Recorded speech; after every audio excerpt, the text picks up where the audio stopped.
Good evening दोस्तों। हम लोग पिछले पार्ट में यहाँ तक कर लेते हैं, ठीक है। आइए उसके आगे करते हैं जल्दी से।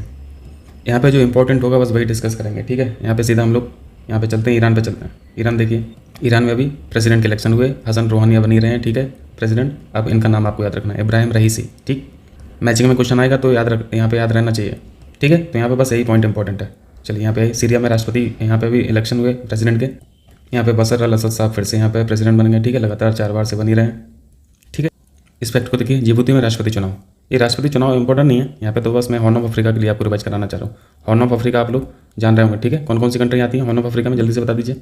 इसमें 4 कंट्री आती हैं, ठीक है। हॉर्न ऑफ अफ्रीका में 4 कंट्रीज आती हैं। कौन कौन सी? इथियोपिया, सोमालिया, जिबूती और इरिट्रिया, है ना, यही है ना। चलिए आगे आइए।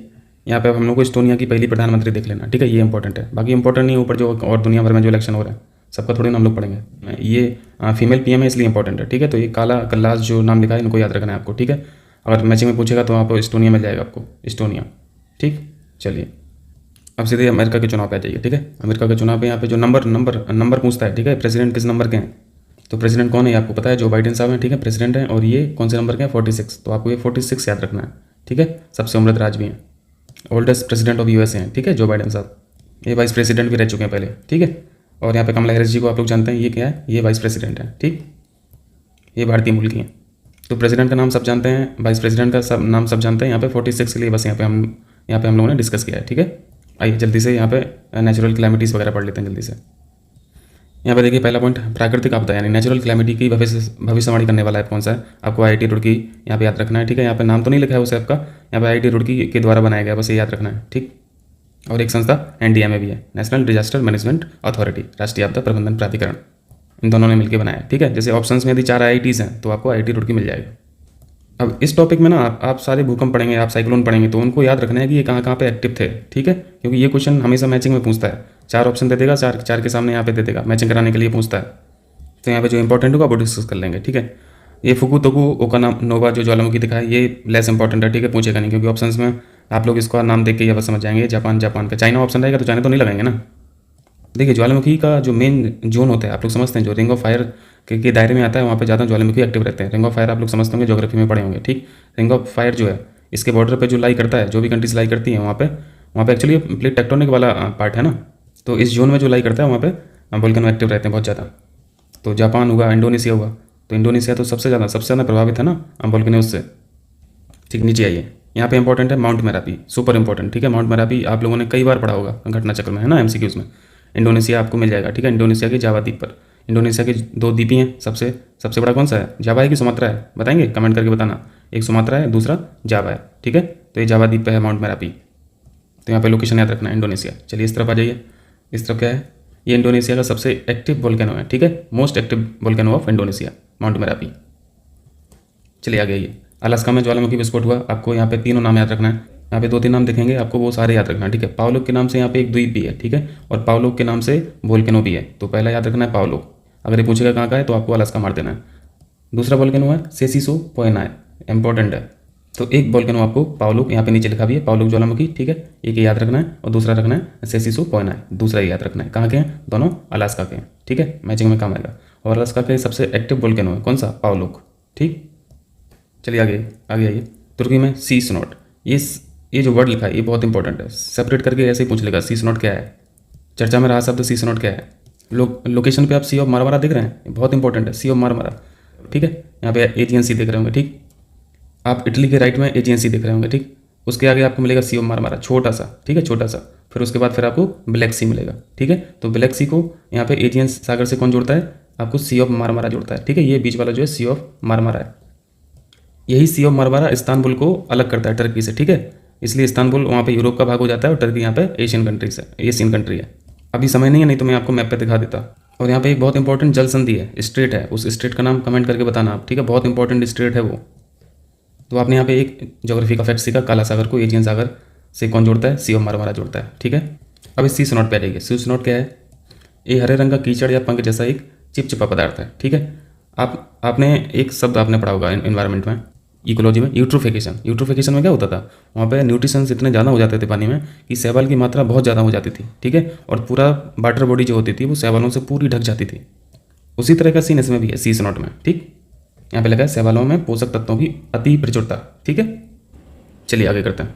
तो ये एनवायरनमेंट के लिए, इकोलॉजी के लिए सी इज नॉट बहुत डेंजरस चीज़ है। ठीक है, अपनी यूट्रोफिकेशन में तो पढ़ा था ना, यूट्रोफिकेशन में तो एक वाटर बॉडी होती है। ठीक है, वाटर बॉडी में यहाँ पे शैवालों की संख्या बहुत ज़्यादा हो जाती है, पूरा का पूरा जो सतह है पानी का वो ढक जाता है। लेकिन यहाँ पे सी नॉट में ये आपको जो ऊपर दिख रहा था अभी ढका हुआ पूरा शैवाल, ये नीचे भी चला जाता है। ठीक है, यानी नितल पे चला जाता है।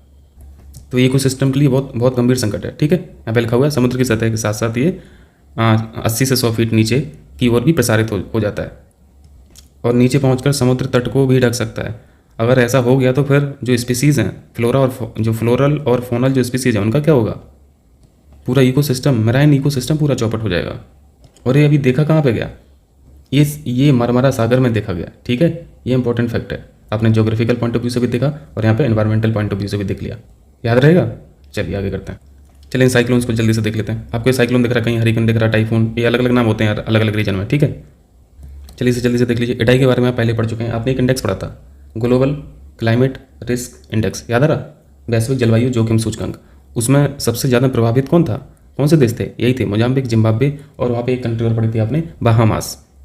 इन तीनों देशों को, मोजाम्बिक, जिम्बाब्वे और बहामास, यहाँ पे मैं लिख दे रहा हूँ थोड़ा बताने के लिए, बहामास, इन तीनों देशों को पहली रैंक मिली थी जो सबसे ज़्यादा प्रभावित हैं। ठीक है, इंडेक्स में पहला रैंक था इनका, इसी की वजह से इडाई ने जो तबाही मचाई थी, इसी की वजह से। तो इडाई और ऑप्शन में आएगा, यहाँ पे मैचिंग में पूछेगा तो यहाँ पे मोजाम्बिक आपको, जिम्बाब्वे, बहामास दिख जाएगा। ठीक, इसके बाद आपको डोरियन याद रखना है, डोरियन, बहामास। ठीक है, इसके बाद आपको ये फानी नहीं है, फैनी है।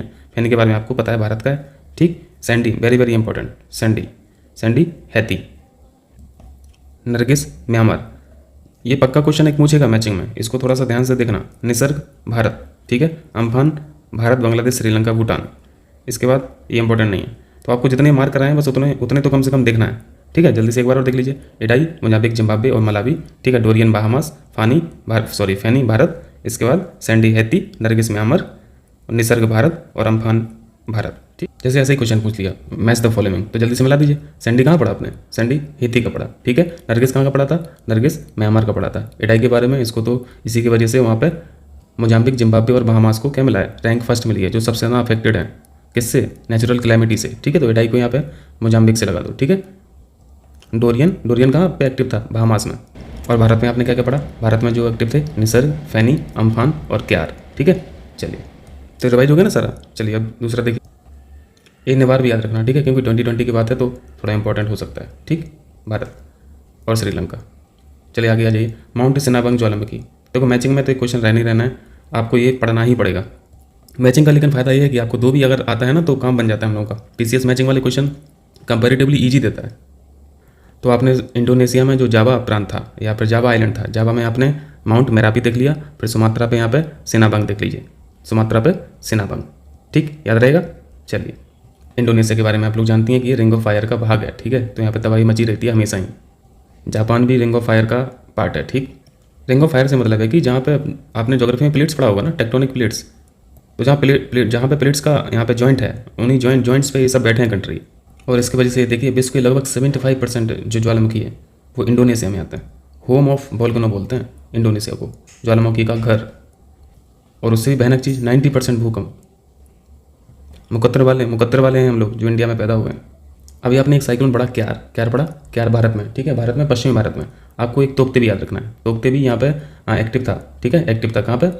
वेस्ट इंडिया में, गुजरात आपको यहाँ पे लिखा हुआ दिख रहा है। चलिए आगे करते हैं। ये बिल्कुल लेटेस्ट का है, मई 2021, इसलिए इंपॉर्टेंट है। यास तूफान। ठीक है, यास तूफान कहाँ पे एक्टिव था? पूर्वी तट पे, पूर्वी तट और बांग्लादेश।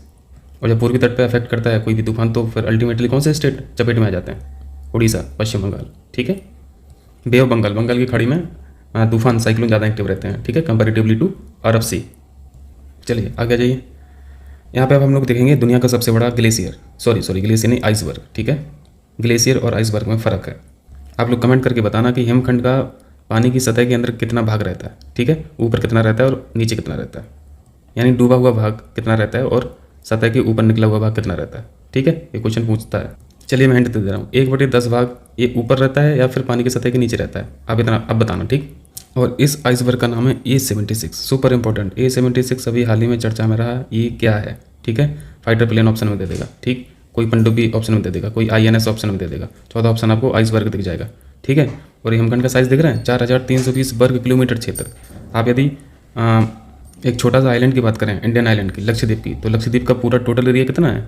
300 वर्ग kilometre square kilometre, 300 square kilometre. तो ये सिर्फ आइसबर्ग ही इतना किलोमीटर है, 4320।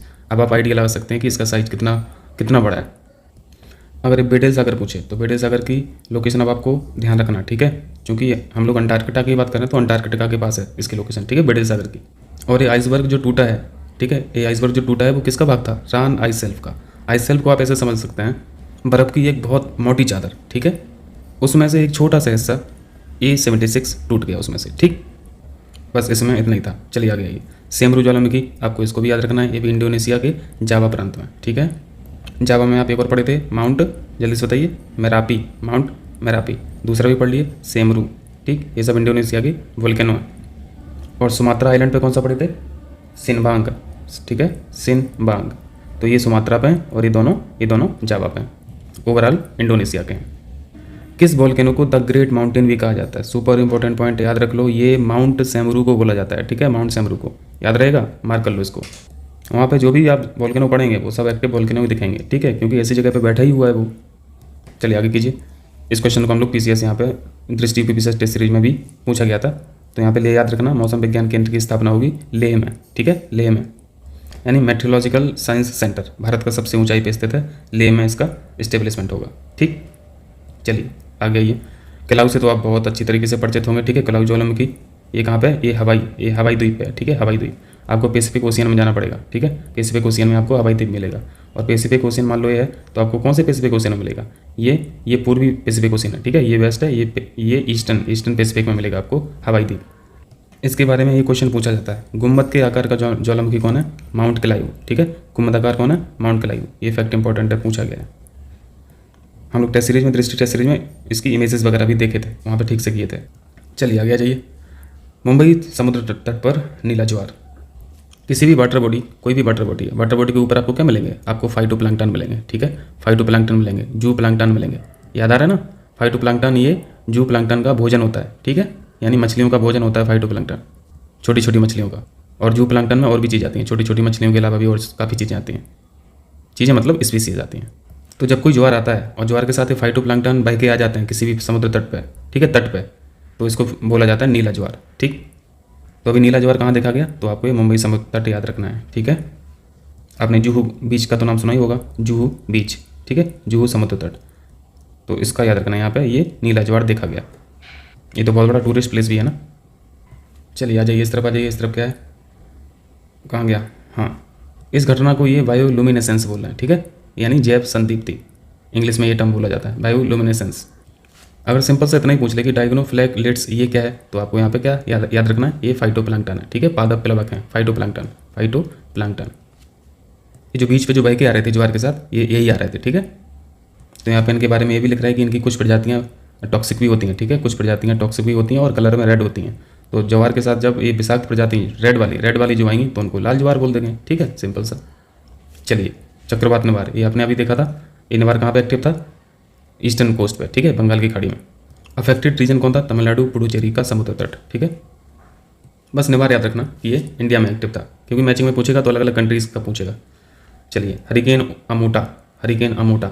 अभी खुद हरिकेन लिख रहे हैं तो हरिकेन नाम से ही आपको पता चल जाना चाहिए कि किस जोन में एक्टिव था, किस जोन में एक्टिव होगा, क्योंकि कहीं साइक्लोन बोलते हैं, कहीं हरिकेन बोलते हैं, कहीं बिली बोलते हैं ना, ये सब तो पढ़ा होगा ज्योग्राफी में। तो जो नॉर्थ अटलांटिक सी है, नॉर्थ अटलांटिक ओशियन है, सी बोल रहा हूँ, सॉरी, ओशियन, अटलांटिक सी नहीं है, ओशियन है। तो नॉर्थ अटलांटिक ओशियन में जो भी साइक्लोन आते हैं उनको हरिकेन बोलते हैं, ठीक है, हरिकेन। तो इस जोन में जो कंट्री होंगी वहीं पे अफेक्ट करेगा। तो यहाँ पे निकार्गुआ आपको दिख रहा है, तो निकार्गुआ यहाँ पे याद रखना है, ठीक है, हरिकेनोमाटा निकार्गुआ मैचिंग में मिलेगा।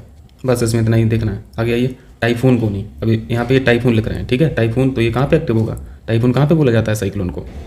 आप जापान वाला रीजन देख रहे हैं, ठीक है, चाइना वाला रीजन देख रहे हैं। यहाँ पे जो ओशियन है, यहाँ पे भी पैसिफिक ओशियन है, लेकिन इस पैसिफिक ओशियन को कौन सा पैसिफिक ओशियन बोलते हैं? ये वेस्ट पैसिफिक ओशियन है, ठीक है, वेस्ट पैसिफिक ओशियन।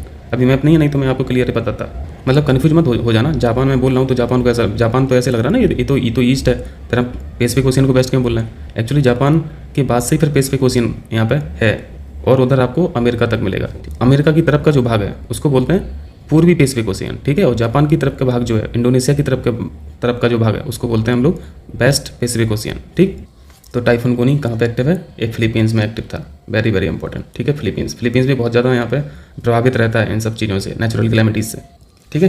कैटेगराइजेशन नीचे लिखा हुआ है, आपने देखा वेस्ट पैसिफिक ओशियन जो है वहाँ पे क्या बोला जाता है, साइक्लोन को टाइफून बोला जाता है। ठीक, उत्तरी Atlantic ocean, north Atlantic ocean में हरिकेन बोला जाता है, और उत्तरी पश्चिमी ऑस्ट्रेलिया में बिली बिली बोला जाता है। ठीक, और हिंद महासागर में आप लोग जानते हैं साइक्लोन को साइक्लोन ही बोला जाता है।